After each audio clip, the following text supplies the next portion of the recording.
चंदनपुर नाम के एक छोटे से गांव में ढोला और उसके पिताजी रहा करते थे। ढोला एक बहुत ही भोला भाला और मासूम लड़का था। उसकी सादगी और नासमझी ऐसी थी कि गांव वाले उसका मजाक उड़ाया करते थे और उसे एकदम बेवकूफ बना दिया करते थे। बेटा ढोला जाकर 1 किलो आटा लेकर आ जा। सारा आटा खत्म हो चुका है, रोटी बनानी है और कुछ बचा ही नहीं घर में। ठीक है पिताजी, मैं अभी जाता हूँ, दुकान यहाँ पास में ही तो है। अरे ढोला रुक, जरा आटा लेते वक्त थोड़ा ध्यान रखना, अच्छी क्वालिटी का लेना। पिछले बार जो लिया था वो ठीक नहीं था। ढोला आटा लेने चला जाता है। अर्जुन अपने दोस्त मोहन के साथ खड़ा होता है, तभी उसे ढोला आते हुए दिख जाता है। अरे वह देखो, ढोला आ रहा है, अभी उसका बेवकूफ बनाते हैं। अरे ढोला कहाँ जा रहा है भाई? अर्जुन भाई, पिताजी ने कहा है कि 1 किलो आटा लेकर आना, तो मैं बस वही लेने जा रहा हूँ। अरे ढोला रुक जरा, तेरे पिताजी ने आटा नहीं चावल मांगे हैं, तूने शायद गलत समझा। अरे भाई, पिताजी ने तो साफ साफ आटा कहा था, मैंने खुद सुना था उनकी बात।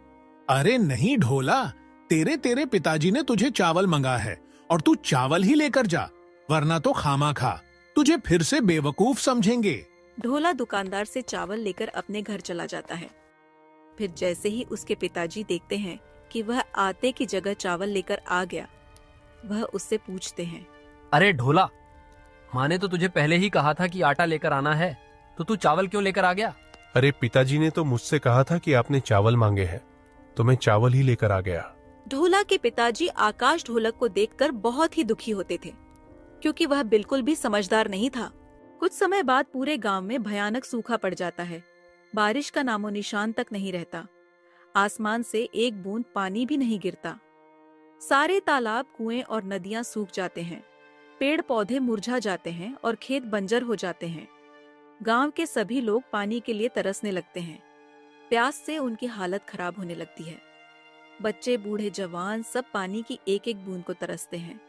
ऐसे में गांव का एक सेठ, जिसकी जमीन पर किसी चमत्कार से थोड़ा पानी बचा रहता है, वह उस पानी को ऊंचे दामों पर बेचना शुरू कर देता है। सेठ जी, पानी भी कोई बेचने की चीज होती है क्या? ये तो ऊपर वाले की देन है, प्रकृति का वरदान है जिसे सबके लिए खुला होना चाहिए। आप इसे क्यों बेच रहे हैं? ये पानी आपकी मेहनत से नहीं भरा, ये तो बारिश का पानी है। अरे मोहन, ये मेरी जमीन पर है तो मेरा हक हुआ ना, और मैं अपनी चीज का जो मन करे वो कर सकता हूँ। अगर पानी चाहिए तो दाम चुका, वरना आगे बढ़। बहुत लोग लाइन में खड़े हैं खरीदने के लिए। सेठ जी, ये सब सूखा पड़ने की वजह से हो रहा है। अगर कुएं, तालाब और नदियां भरी होती तो कोई आपसे पानी क्यों खरीदता? आपने हमेशा अपने फायदे के बारे में सोचा, गांव की भलाई के लिए कभी कुछ नहीं किया। लेकिन याद रखिए, ऊपर वाला सब देख रहा है। देख मोहन, मुझे ज्ञान मत दे। ये दुनिया पैसा समझती है, भावनाओं से कोई पेट नहीं भरता। मैं धंधा कर रहा हूँ। मोहन सेठ से एक घड़ा पानी लेकर चला जाता है। अरे बेटा ढोला जा, सेठ जी के यहाँ से पानी लेकर आ। जब तक पानी नहीं आएगा तब तक खाना नहीं बनेगा। लेकिन पिताजी, सेठ जी बहुत महंगा पानी बेच रहे हैं, हमारे पास पैसे भी ज्यादा नहीं है। बेटा, गरीब आदमी के पास कोई और चारा नहीं होता, पानी तो चाहिए ही, चाहे जैसे भी आए। अगर आज पानी ना लाए तो खाना कैसे बनेगा? पिताजी, ये कितना बड़ा अन्याय है। जो चीज सबकी है उसे सेठ जी अपनी जागीर समझकर बेच रहे हैं। अगर हमारे कुएं, तालाब न सूखे होते तो हमें उनकी दुकान पर जाने की जरूरत ही न पड़ती। ढोला पानी लेने चला जाता है। अरे सेठ जी, एक घड़ा पानी दे दीजिए। कितने का दिया है? एक घड़ा पानी 10 का दिया है। अरे सेठ जी, रुकिए जरा, ये क्या माजरा है? कल ही तो आपने मेरे हाथ में एक घड़ा पकड़ाया था, और वो भी 5 रुपए में। आज सुबह सुबह दाम दोगुना कैसे हो गया? 10 का कैसे कर दिया? ये तो सरासर अन्याय है। अरे भाई, अन्याय व अन्याय चिल्लाने से कुछ नहीं होगा। सुनो तो सही, पानी खत्म हो रहा है, समझे? टैंकर की आवाजाही कम हो गई, नदियां सूख रही हैं, कुएं बंजर हो गए हैं। ऐसे में दाम तो बढ़ेंगे ही। कल 5 का था, आज 10 का है। ये बाजार का नियम है, मेरी मजबूरी है। लेना हो तो लो, वरना और लोग बेकरार खड़े हैं। ढोला घड़े में पानी लेकर घर आ जाता है।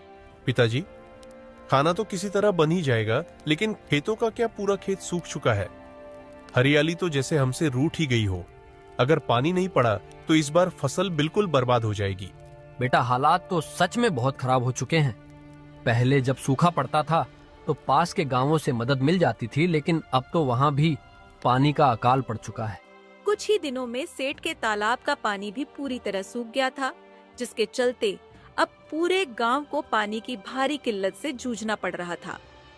हालात दिन ब दिन बदतर होते जा रहे थे कि सामने रोजमर्रा की जरूरतों के लिए पानी जुटाने की बड़ी चुनौती खड़ी हो गई थी। इस गंभीर समस्या से निपटने के लिए सरपंच ने तुरंत एक कदम उठाया और सभी गांव वालों को एक सभा के लिए बुलाया ताकि इस संकट का कोई हल निकाला जा सके। हम सभी को पता है कि सेठ के तालाब का पानी भी अब खत्म हो चुका है। हालात दिन ब दिन बदतर होते जा रहे हैं। अब अगर हमने कुछ नहीं किया तो हमारा गांव भी इतिहास बनकर रह जाएगा। हमें कोई न कोई हल निकालना ही होगा। सरपंच जी, यह संकट तो पहले कभी नहीं देखा। खेत बंजर हो गए, मवेशी मरने की कगार पर हैं और लोग भूख प्यास से बेहाल हैं। कुछ न कुछ करना ही होगा, वरना हालात और बिगड़ जाएंगे। सरपंच जी, मैं सोच रहा हूं हमें उस रेगिस्तान की ओर जाना चाहिए जिसके बारे में हमारे बुजुर्ग कहते आए हैं। उन्होंने कहा था कि अगर पानी की असली खोज करनी हो तो वहां जाना होगा। हो सकता है वहां कोई ऐसा रास्ता मिले जिससे हमारा गांव बच सके। नहीं, वहां जाना सही नहीं होगा। क्या तुम्हें याद नहीं, हमारे पड़ोसी गांव के कुछ लोग भी वहां गए थे, पानी की आस में निकले थे, लेकिन आज तक वापस नहीं लौटे। वहां जाने का मतलब मौत को बुलावा देना है। पर सरपंच जी, हमें कुछ तो करना ही होगा। हाथ पर हाथ धरे बैठे रहने से पानी नहीं मिलेगा। अगर हम डर कर यहां बैठे रहेंगे तो एक दिन पूरा गांव ही खत्म हो जाएगा। कम से कम हमें कोशिश तो करनी चाहिए। तुम्हारी बात ठीक है, लेकिन अभी हमें इस बारे में बात नहीं करनी चाहिए। वक्त आने पर हम किसी न किसी को वहां भेज देंगे। तुमने देखा बहन, तालाब पूरी तरह सूख चुका है। अब हम पानी कहाँ से लाएंगे? घर में पीने तक का पानी नहीं बचा और मवेशियों को भी पानी नहीं मिल रहा। अगर ऐसा ही चलता रहा तो हमारा गांव प्यास से मर जाएगा। हाँ बहन, मैंने भी देखा, हालत तो बहुत ही खराब होती जा रही है। गांव में पहले ही पानी की समस्या थी, लेकिन अब तो बिल्कुल ही हद हो गई है। सरपंच जी ने बैठक तो बुलाई थी, लेकिन उसमें भी कोई ठोस हल नहीं निकला। क्या होगा हमारा? बस अब और इंतजार नहीं किया जा सकता। अगर हम खुद कुछ नहीं करेंगे तो हमारे बच्चे, बुजुर्ग, मवेशी सब प्यास से तड़प तड़प कर मर जाएंगे। हमें कोई समाधान निकालना होगा। बहन, मगर करें क्या? बारिश भी समय पर नहीं हो रही और बाकी जलस्रोत भी सूखते जा रहे हैं। अगर कहीं पानी बचा भी है तो वहां तक पहुंचना आसान नहीं। ढोला के पिताजी की तबीयत पानी न मिलने की वजह से बहुत ज्यादा खराब हो जाती है। उनकी हालत दिन बे दिन बिगड़ती जा रही है, क्योंकि पानी की कमी के कारण उन्हें कमजोरी और थकान महसूस हो रही है। बेटा, अब तो लगता है कि इसी प्यास के साथ हमें जाना होगा। ये पानी की कमी अब हमारी किस्मत बन चुकी है। नहीं पिताजी, आप ऐसा मत कहिए। मैं आपको मरने नहीं दूंगा। मैं कुछ ना कुछ इंतजाम जरूर करूंगा। जब तक मेरे अंदर सांस है, मैं हार नहीं मानूंगा। बेटा, सारा गांव पानी की समस्या से जूझ रहा है। मुखिया जी भी क्या करेंगे? जब खुद उनके पास कोई हल नहीं तो हमें क्या रास्ता दिखाएंगे? नहीं पिताजी, मैं हार नहीं मान सकता। मैं अभी मुखिया जी के पास जाऊंगा, पंचायत से बात करूंगा, सरकार तक अपनी आवाज पहुंचाऊंगा। अगर जरूरत पड़ी तो कुआं खुदवाऊंगा, पहाड़ों से पानी लाने की कोशिश करूंगा, लेकिन आपको ऐसे तिल तिल मरते हुए नहीं देख सकता। ढोला मुखिया जी के पास जाता है। मुखिया जी, आपको तो पता ही है कि गांव की हालत कितनी खराब हो चुकी है। हर तरफ सूखा है, खेत बंजर हो गए हैं, कुएं सूख चुके हैं और अब मेरे पिताजी इस हालत में हैं कि अगर उन्हें पानी नहीं मिला तो वे बच नहीं पाएंगे। ढोला, तू बहुत मासूम है। मैं समझ सकता हूं कि अपने पिताजी को बचाने के लिए तू कुछ भी करने को तैयार है, लेकिन सोच, जब पूरे गांव में ही पानी नहीं है तो तुझे अपने पिताजी के लिए पानी कहां से मिलेगा? लेकिन मुखिया जी, इसका कोई ना कोई रास्ता तो होगा। हम ऐसे ही हाथ पर हाथ रखकर नहीं बैठ सकते। अगर पानी नहीं है तो हमें उसे खोजना होगा। मैं अपने पिताजी को मरते हुए नहीं देख सकता। बेटा, एक रास्ता है, पर वह रास्ता बहुत खतरनाक है। मैंने अपने बड़े बुजुर्गों से सुना है कि पास के रेगिस्तान में एक तालाब है, लेकिन वह कोई आम तालाब नहीं है। वहां एक जादूगरनी रहती है। वही गांव में पानी पहुंचाती थी, लेकिन वर्षों से कोई वहां जाने की हिम्मत नहीं कर पाया। अगर वह तालाब सच में मौजूद है तो मैं वहां जाऊंगा। मैं पानी लेकर लौटूंगा, चाहे कुछ भी हो जाए। बेटा, वहां जाना आसान नहीं है। जो भी वहां गया वह फिर कभी वापस नहीं आया। रेगिस्तान की रेत लील जाती है लोगों को, और वह जादूगरनी, उसकी शक्तियों का कोई अंदाजा नहीं है। ढोला, मैं तुझे वहां अकेला नहीं जाने दूंगा। यह रास्ता खतरनाक है, लेकिन अगर तूने फैसला कर ही लिया है तो मैं अपनी बेटी को भी तेरे साथ भेजूंगा। तभी मुखिया जी की बेटी आती है। पिताजी, मैं तैयार हूँ। अगर गांव और ढोला के पिताजी को बचाने के लिए मुझे इस रास्ते पर जाना पड़े तो मैं जाऊंगी। लेकिन मैं अकेले ही जा सकता हूं। मैं तुम्हें इस खतरे में नहीं डाल सकता। नहीं बेटा, यह कोई साधारण यात्रा नहीं है। ये एक परीक्षा है, और इसमें साथ देने वाला जरूरी है। मेरी बेटी निडर है और वह तेरा साथ देगी। मुखिया की बेटी और ढोला दोनों रेगिस्तान की ओर निकल पड़ते हैं, अपने लक्ष्य की ओर बढ़ते हुए। वे लंबे समय तक चलते रहते हैं, लेकिन अचानक एक भीषण तूफान आ जाता है। तेज हवाओं और उड़ती रेत के कारण उनकी राह मुश्किल हो जाती है और वे आगे बढ़ने में असमर्थ हो जाते हैं। तूफान इतना प्रचंड होता है कि उनके लिए एक कदम भी उठाना नामुमकिन सा लगता है। लगातार चलते चलते वे पूरी तरह थक जाते हैं। उनकी सांसें उखड़ने लगती हैं। ढोला, अब मुझसे और नहीं चला जाएगा। मैं बहुत थक चुकी हूँ। मुझे नहीं लगता कि अब और आगे बढ़ना सही होगा। अगर हम आगे बढ़े तो मर जाएंगे। यहाँ पानी नहीं है, रास्ता खत्म हो गया। लगता है हम कितनी देर से चल रहे हैं, लेकिन कुछ नहीं दिख रहा। नहीं रानी, हमें रुकना नहीं है। हमें आगे बढ़ना ही होगा, चाहे जैसे भी हो। अगर हम यहीं बैठ गए तो यकीन मानो मौत हमारे और करीब आ जाएगी। हमें किसी भी तरह से पानी ढूंढना होगा, वरना मेरे पिताजी। ढोला, मैं समझ सकती हूँ कि तुम्हारे दिल में अपने पिताजी के लिए कितनी बेचैनी है, लेकिन अगर हम ही नहीं बचे तो उन्हें बचाने का क्या फायदा। मेरी हालत देखो, मेरे पैरों में छाले पड़ गए हैं, मेरी सांसें तेज हो रही हैं। अगर मैं और एक कदम भी चली तो गिर जाऊंगी। रानी, मैं जानता हूं कि तुम बहुत थक चुकी हो, पर हमें हिम्मत नहीं हारनी चाहिए। सिर्फ कुछ कदम और। अगर हम रुके तो यकीन मानो हम दोबारा चलने की हिम्मत नहीं जुटा पाएंगे। अगर तुम कह रहे हो कि आगे बढ़ना जरूरी है तो मैं कोशिश करूंगी, लेकिन मैं वादा नहीं कर सकती कि ज्यादा दूर चल पाऊंगी। एक काम करो रानी, तुम यहीं रुको। मैं अकेला आगे जाता हूं। पिताजी मेरे हैं, उनकी जिम्मेदारी भी मेरी है। तुम क्यों अपनी जान खतरे में डाल रही हो? अगर पानी हुआ तो मैं तुम्हारे पास आ जाऊंगा और तुम्हें ले चलूंगा। ढोला रानी को वहीं छोड़कर तपती धूप में आगे चलता रहता है। वह बहुत ही थक जाता है, लेकिन उसे अपनी पिताजी की याद आने लगती है। पर वह रुकता नहीं, वह चला जाता है। कुछ दूर चलने के बाद उसे वह तालाब दिख जाता है। ढोला तालाब के पास जाता है, तभी उसमें से जादूगरनी बाहर आती है। बेवकूफ लड़के, अगर तुझे अपनी जिंदगी प्यारी है तो यहाँ से चला जा, वरना मौत तेरे सिर पर मंडरा रही है। ये जगह तेरे जैसे कमजोर लोगों के लिए नहीं बनी। अगर तूने मुझसे भिड़ने की कोशिश की तो तेरी हड्डियां भी पहचान में नहीं आएंगी। मैं यहाँ अपनी जान बचाने नहीं, बल्कि अपने गांव के लिए आया हूँ। तुमने हमारे गांव का पानी क्यों रोक रखा है? मेरे पिताजी पानी की कमी से तड़प रहे हैं।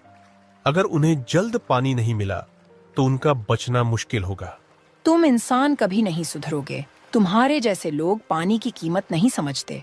पानी सिर्फ जीवित रहने के लिए नहीं, बल्कि एक अनमोल खजाना है, और तुम लोग उसे बर्बाद करते हो। बिना सोचे समझे बहा देते हो, यूं ही बेकार कर देते हो मुझे। यह बर्दाश्त नहीं। इसलिए मैं उन गांवों का पानी रोक देती हूँ जो इसकी कद्र नहीं करते। जादूगरनी, हमसे गलती हुई होगी, लेकिन प्यास से मरते हुए लोगों का क्या दोष? मेरा गांव अब पानी के बिना खत्म हो रहा है। बच्चे, बूढ़े, महिलाएं सब तड़प रहे हैं। मेरे पिताजी वो अब और नहीं सह पाएंगे। मैं तुमसे विनती करता हूं, हमें पानी दे दो। अगर तुझे पानी चाहिए तो बदले में तुझे अपनी जान मुझे सौंपनी होगी। अपनी जिंदगी दे देगा तो तेरे गांव को पानी मिलेगा। ढोला के चेहरे पर सन्नाटा छा जाता है। उसका दिल तेजी से धड़कने लगता है। उसकी आंखों के सामने अपने पिताजी की कमजोर हालत आ जाती है, सूखे होंठ, प्यास से तड़पता शरीर। वो जानता है कि उसकी जिंदगी उसके पिताजी से ज्यादा कीमती नहीं। कुछ देर तक वो गहरी सोच में डूब जाता है, फिर अचानक फैसला कर लेता है। ठीक है, जादूगरनी, अगर मेरी जान देकर मेरे गांव को पानी मिल सकता है तो मैं तैयार हूं। मेरी जान ले लो, लेकिन बदले में मेरे गांव को हमेशा के लिए पानी दे दो। मुझे नहीं लगा था कि तू इतना हिम्मती होगा। आम लोग अपनी जान बचाने के लिए कुछ भी कर सकते हैं, लेकिन तू अपने गांव के लिए मरने को तैयार है। यह दिलचस्प है। मेरे लिए मेरे पिताजी और मेरे गांव के लोग सबसे जरूरी है। अगर मेरी कुर्बानी से उनकी प्यास बुझ सकती है तो इससे बड़ी खुशी मेरे लिए कुछ और नहीं होगी। पर मैं यह चाहता हूं कि मुझे थोड़ी देर के लिए अपनी दोस्त से मिलना दिया जाए ताकि मैं उससे कुछ कह सकूं। ठीक है, जो तुम उसे मिलकर आ जाओ आखिरी बार। ढोला रानी के पास जाता। रानी, मेरे पिताजी से कहना कि उनका ढोला बेवकूफ नहीं था, हिम्मत वाला था। उसने अपने गांव के लिए अपनी जान कुर्बान कर दी, लेकिन कभी हार नहीं मानी। और गांव वालों से कहना कि पानी अनमोल है, उसकी बर्बादी ना करे, क्योंकि जिसे प्यास की सच्ची तकलीफ नहीं पता वो कभी उसका महत्व नहीं समझ सकता। नहीं ढोला, ये तुम क्या कर रहे हो? तुम ऐसे कैसे जा सकते हो? हम कोई और रास्ता निकाल लेंगे, प्लीज मत जाओ। रानी, तुम बहुत बहादुर हो। तुम्हारा बहुत बहुत धन्यवाद कि तुम मेरे साथ यहां तक आई। तुमने हर कदम पर मेरा साथ दिया, मेरी हिम्मत बढ़ाई। लेकिन अब मेरी राह अलग है। ढोला, अगर तुम नहीं रहे तो मैं कैसे रहूंगी? और तुम्हारे पिताजी, क्या तुमने सोचा कि उनका क्या होगा जब उन्हें पता चलेगा कि उनका बेटा उनके लिए अपनी जान दे चुका है? मैं जानता हूं रानी, ये आसान नहीं होगा, पर यह जरूरी है। अगर मैं अपनी जान देकर पूरे गांव को पानी दे सकता हूं तो यह सौदा बुरा नहीं है। और हां, मैंने तुमसे झूठ नहीं कहा। पानी मिल गया है, लेकिन इसकी कीमत मेरी जान है। इतना कहकर ढोला वहां से चला जाता है, अपने पीछे एक अनिश्चित भविष्य छोड़कर। उसी दौरान एक रहस्यमयी जादूगरनी प्रकट होती है, जिसके पास असीम शक्तियां थीं। उसने ढोला को अपने जादू के जाल में फंसा लिया और उसकी जान ले ली। लेकिन यह बलिदान व्यर्थ नहीं गया। ढोला की जान के बदले में जादूगरनी ने पूरे गांव को पानी का वरदान दे दिया। सूखे हुए गांव में चमत्कार सा हो गया। जहां कभी पानी की एक बूंद के लिए तरसते थे, वहां अब पानी की कोई कमी न रही। और उसने दुखी मन से ढोला के पिताजी को सारी बात बताई। उसने कहा, ढोला ने अपनी जान की कुर्बानी देकर पूरे गांव को पानी का तोहफा दिया है। उसका यह बलिदान हमें हमेशा याद रखना होगा। पिताजी की आंखों में आंसू छलक आए, लेकिन उन्हें गर्व भी हुआ कि उनके बेटे ने इतना बड़ा काम किया। गांव वालों ने ढोला की याद को अपने दिलों में संजो लिया। उन्होंने एक साथ मिलकर प्रण किया कि अब पानी की एक बूंद भी बर्बाद नहीं करेंगे।